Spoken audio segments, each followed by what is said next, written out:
I'm James Knott. I'm here talking with Bryan Duncan and Bruce Vivian, the Brewers at Nocterra Brewing Company. You guys work together brewing. What makes you a good team? How do you work together? Brewing is a really mechanically driven process.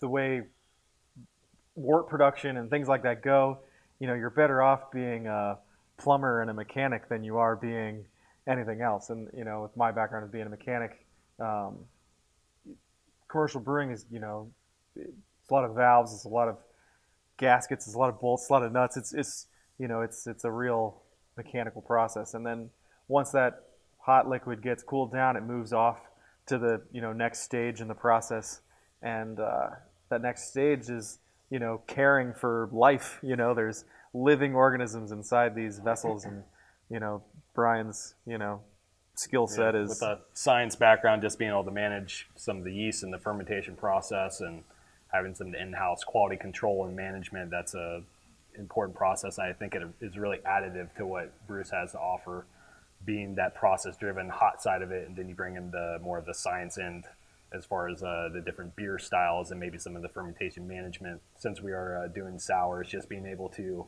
control, or at least somewhat tame or coach the yeast and bacteria along. You can't really control it all. You aid it along in its process, but just being able to have a little more experimental aspect on it versus just buying house-made cultures. We can actually go a little deeper into our fermentation process with maybe some of our own house cultures that we come up with or even capture naturally in the air around us.